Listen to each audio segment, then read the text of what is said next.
Welcome back after that short break. Now we have a session on decoding evolving techniques in the context of national energy frame, emphasizing on making renewable energy socially acceptable and equitable to achieve the twin objective of SDG 7 and SDG 5 by Dr. Mini Govindan.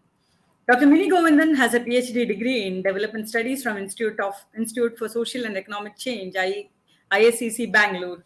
She has over 18 years of professional experience, during which she has served as a social or gender expert in various projects related to specific theme of gender, energy, climate change, and sustainable development. She has worked extensively in several states of the country and delivered numerous stakeholder assessments, community engagement and mobilization, gender mainstreaming, as well as led many scoping and consultation sessions.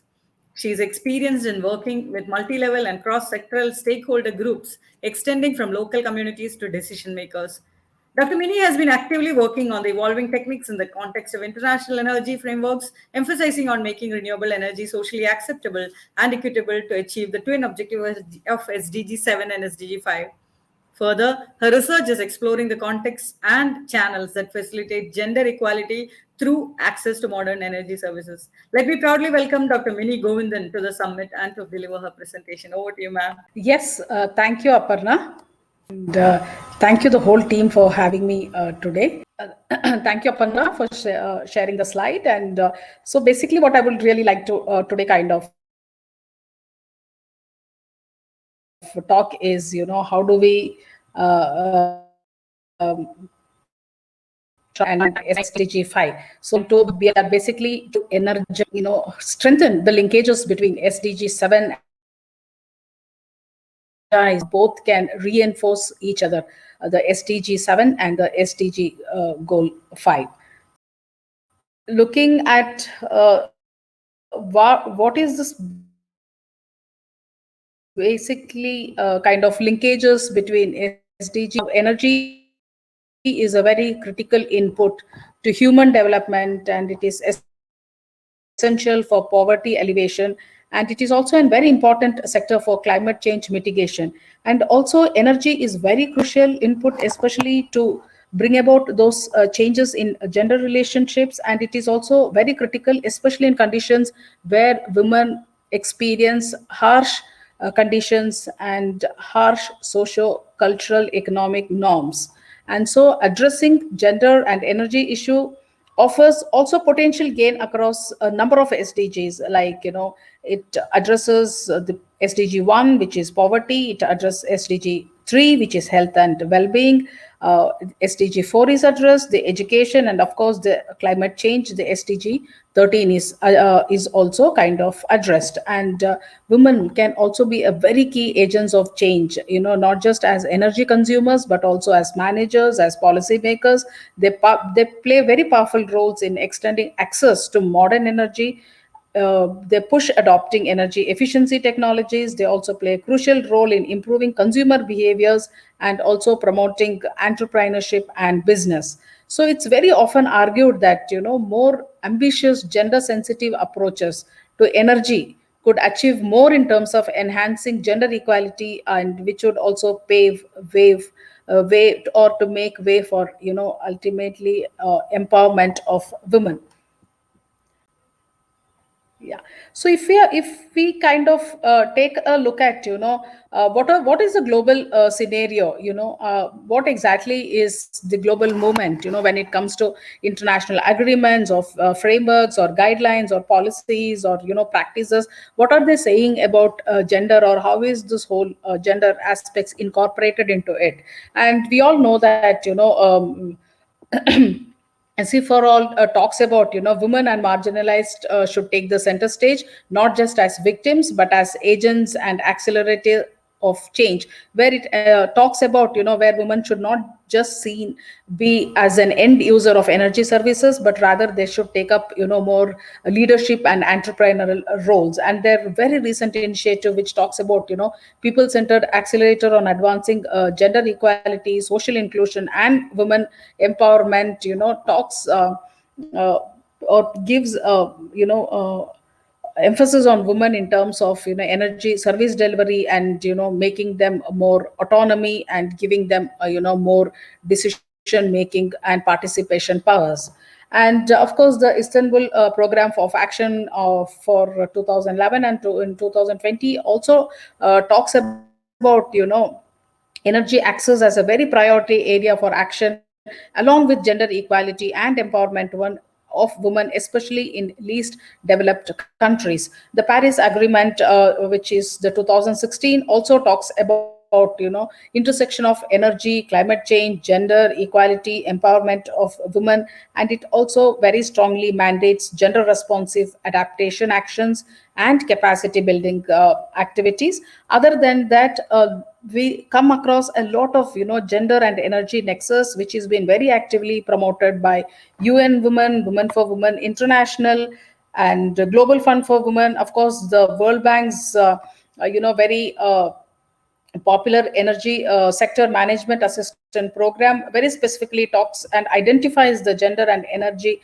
nexus. And the ECOWAS policy for gender mainstreaming, talks about, where 15 countries in West Africa have committed to address the gender specific barriers, especially when it comes to energy sector. So these are some of the very broad major, frameworks which are available at the global level, and very strongly, talks about the gender energy linkages, the kind of gender energy nexus. And although all of them have called upon, how the SDG 7 and SDG 5, all this can be, the linkages needs to be strengthened.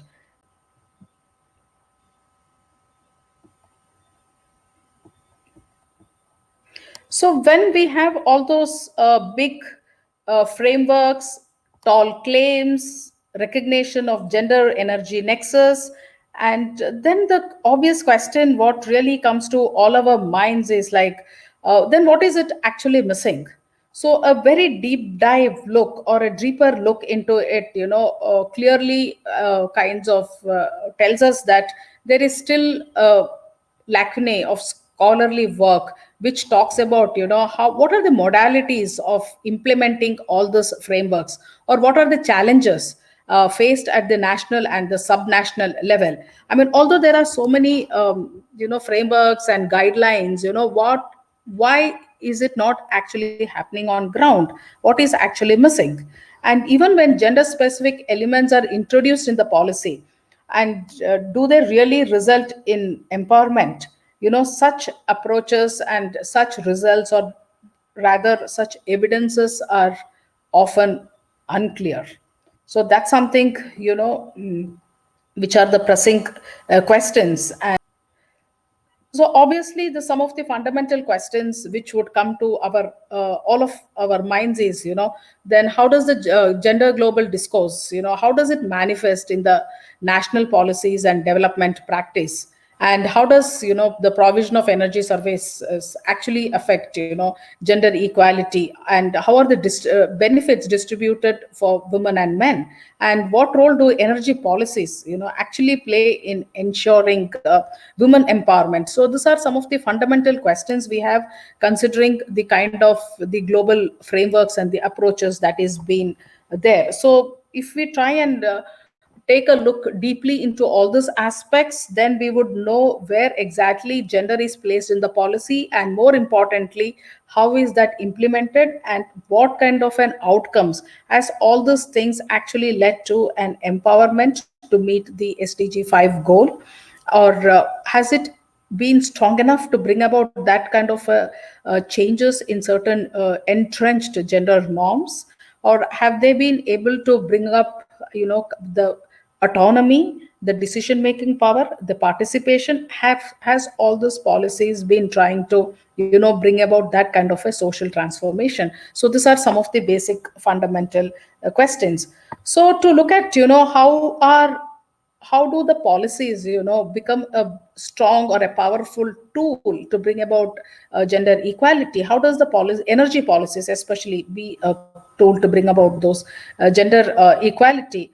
I have largely tried to look at, the whole policy regime, especially in the electricity sector, and see where exactly is, gender mentioned in our policies. And I have tried to look at the electricity policies, because we all know most of the time the policies try to kind of talk more about easing the women's reproductive role, that is the caregiving role, where they try to policies largely talk about oh, the women's life has to be kind of eased out, so let us usually try to improve their cooking domain. So many times, and any interventions in the energy sector largely talks about providing improved cook stoves. I mean, if you really look at in the Indian context, we have a whole trajectory of how the trying to make women's role more easier, only when it comes to domestic chores. So I did not wanted to look into the typical stereotypical kind of a role which will emphasize women only as a caretakers and caregivers, and rather I wanted to look at how do policies play out to make women as more leaders in this whole domain. And if a closer look into the policy aspects, I've tried to look here in the Indian context, right from I've tried to look at the Electricity Supply Act of 1948, where I mean, the gender use of gender or even related terminology, where we can see it's largely talked about in terms of consumers, member persons, and workmen. And the minimum needs program, I have listed out all the policies, try to bring out a whole trajectory, and most of the time it's only mentioned as beneficiaries, communities, customers, consumers, except for rural electrification policy, which talks about women, and the integrated energy policy also talked about women. It also talks about stakeholders, communities, customers. I mean, these are some of the kind of the gender related terminology which our policies actually talk about. And let's also talk about some of the most recent one, which is like the Saubhagya scheme, where of course it's a program which really talks about the female headed households, the recent policy. And a deeper look into how these policies are also, the next slide please, and a very deeper look about how the policies or the women are characterized in each of the policies. And these are if you look at some of the older policies, proudly we can tell these are the two policies which have actually tried to bring about some context in terms of gender, where it encourages participation of women in the implementation of rural electrification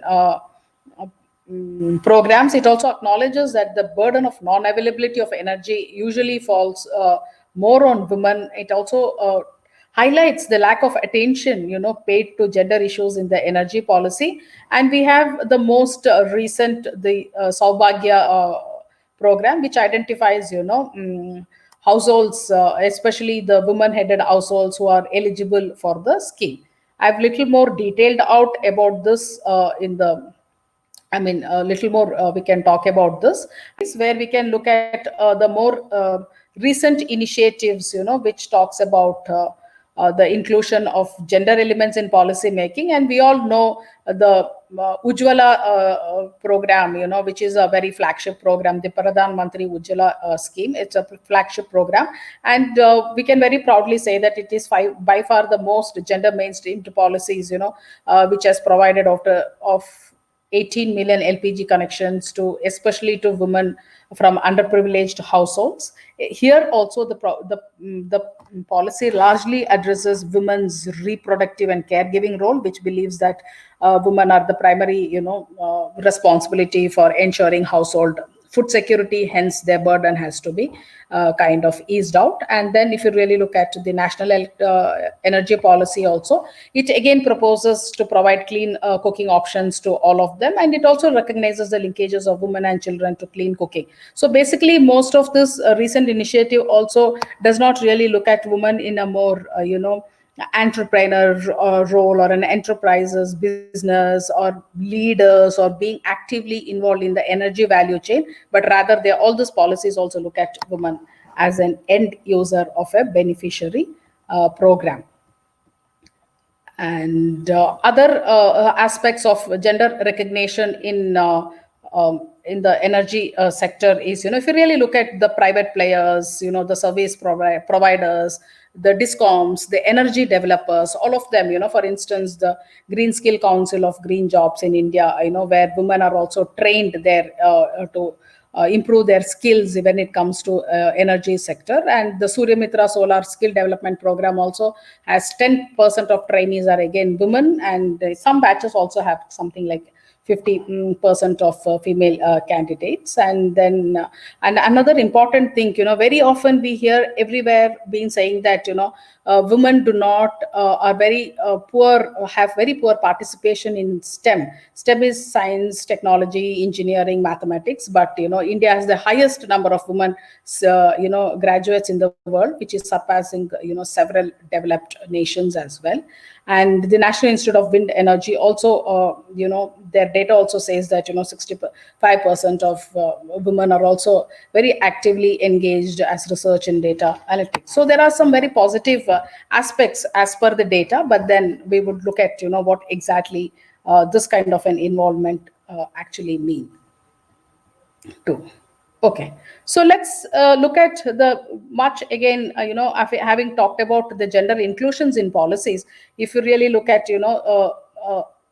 deep dive into it, the larger question is, yes, there is a mention of gender, but is it really addressed in energy policies? So what we really see is the policies are actually gender neutral, and they provide very equal opportunities to men and women, but it does not necessarily result in equal outcomes because of the inherent differences in the baseline of women and men. So all of the policies actually assume that the benefits would trickle down equally to men and women, but they do not understand that men and women are not standing on the same platform. There needs to be more affirmative, more proactive policy measures, especially targeted at women, the marginalized, the vulnerable sections, and not have just one blanket kind of a policies thinking like, yes, both men and women will equally benefit. And most sadly, most of the policies primarily focus on women's domestic role rather than their role in supply chain or even in entrepreneurship. But an off-grid program, this is the centralized grid, if you really look at the electricity and other things, they largely focus only on the women domestic roles. If you really look at some of the off-grid programs, which are also again derived from the same gender blind policies, they offer a slightly better gendered outcomes, because they are mostly designed through bottom-up approaches where they're designed more because of certain demand, rather than some of the supply. And more than anything, there are no mechanisms to monitor implementation of the gender policies. There is no mechanisms to track investments, to see progress, what has been the gender targets and what has been the expected outcomes. We don't really have a strong empirical evidences to see how the policies have led to gendered outcomes. And most of the time the approach is very gender binary. Even when we had a lot of consultations with the project developers, the project implementers, the discoms, and all the green council, I mean the green skill training. All of them say, yes, we have trained n number of women, 15% of the participants were women, 30% of the participants were women. But a deeper look, the whole process of gender mainstreaming or the gender outcomes is just reduced to the number of men and women participating or benefiting from the policies, projects, training, education, entrepreneurship, businesses. So we are following basically a very reductionist approach where only the number of men participated, number of women participated. So if there is more number of women participated, so it is automatically ensured that the gender outcomes are achieved. So this kind of a gender binary approach is giving us very false hope that gender is mainstreamed. Rather, it is camouflaging the actual outcomes at the field level, but only on paper, on book, telling, yes, this many women have been trained. But then we also talked to women, had a discussion with them to see how much of the training or how much of the skill development, how much of their capacity building has been put into use. And that is where we actually feel quite appalled, where many women have not been able to utilize many of the trainings that is given. For instance, when women had also been trained to be solar engineers, and when their job requires them to start, travel to distant places to try and fix some things, many of the women have not taken up those jobs. They don't want to do that, and they still prefer some desk based jobs. So the whole training, the whole capacity building that is given to them has not been put to use. But on paper, yes, this many women have been trained, this many. So basically it tries to give us a very false impression that yes, we are trying to achieve that kind of a, gender equality, and trying to which will gives us a false hope that SDG 7 and SDG 5 are kind of reinforcing each other.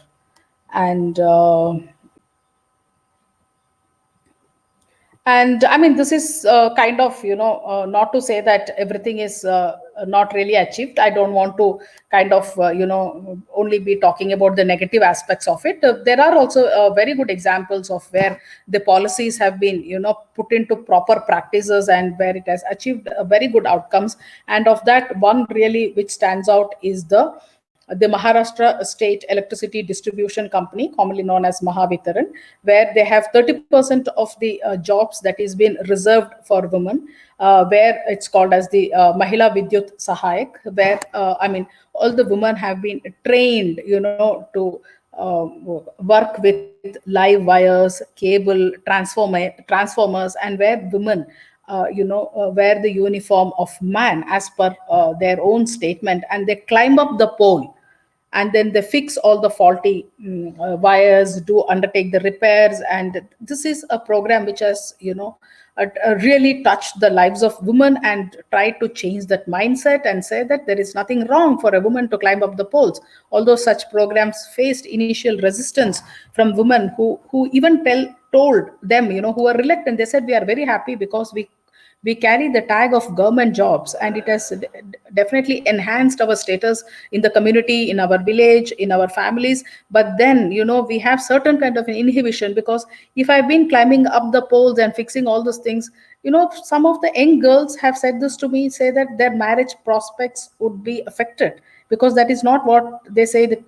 You know Probably someone might not approve me, or my prospects would be kind of, I mean, though there are such kind of mindsets and other things, but still I would really feel that this is an aspect where a lot of women have been very productively kind of inducted into this whole supply chain. And there are also many other examples, which has taken a cue from this. We also see in Odisha and in West Bengal, where women are actually involved in the last mile electricity distribution. So all of these are some of the very good positive examples. And then, as I said earlier, I don't want to only point out the lacunae in our policies and in implementations. And here also there are a couple of other off-grid good examples where women have been very successfully inducted into it. If we are see this frontier market, these are also social enterprises where women have direct sales. Women are also involved in direct sales and networks, and where a lot of economic opportunities to communities which do not have any reliable electricity access. Lighting a Billion Lives is a campaign that has been led by my organization, Terry, which tries to provide, light to the far-flung, villages which are not properly connected to the grid as yet. And here, this program provides opportunities for women to become entrepreneurs, and definitely they have taken up such opportunities. And we also have this, Solar Mamas and Barefoot College, all of them which have tried to induct women into the whole value chain. And the state government, the Bihar Rural Livelihood Promotion, which is the livelihood Jivika, the livelihood program by the Bihar government, has also facilitated women-led SSGs to take up, microcredit to purchase a solar home system, which are kind of, again trying to induct women into this whole value chain. So there are a couple of examples, but the experience very clearly tells us that, the results is varied in pace and also in depth. But definitely they have tried to bring women into this whole value chain. And coming to looking at the main factors which are important in strengthening the SDG 7 and the SDG 5 linkages. What's very most important is just moving beyond the gender binary approach, where we don't see, if the more number of women participating does not really mean that, they are actually making better use of all that is found. So what we have to say is we have to move beyond these numbers and think of actual empowerment goals. So the just the tick mark on the papers should not be taken as an actual outcome, but the one should look at the empowerment goals, and also the the missing link, the policies, the main missing link of should not be, where the policies should still only not be looking at the women's caregiving roles. Rather, it should start, designing implementations which pave way for women's, more active role in the organization of supply businesses, where they take up enterprises and those things. And also it would be good if many of the policies also start promoting, women based micro enterprises, and then designing more technologies that can be handled with ease by women. It could be, I mean, for instance, the assembly of solar products, or even a lot of post harvest technologies, I mean post harvest activities where women are actively participating. If more such technologies, which can be more handled by women, those are the aspects, not just promoting only cook stoves, improved cook stoves. Women's role in cooking has to be improved, and it's high time we moved beyond that. And more than anything, let's all think about, moving from policy to practice, which really requires a very robust mechanism to monitor, the progress of our policies, and how do we implement it, and what kind of investment goes into it, and and let's document what are the good opportunities and what are the challenges, so all these processes can be again flowed back into the policy making regime. And I think that's about it. So that's where we need to really kind of strengthen the linkages between SDG 7 and SDG 5. Yeah, thank you. Thank you so much, Dr. Mini, for that informative session. Thank you for joining us today. Looking forward to working with you in the future as well. There was some technical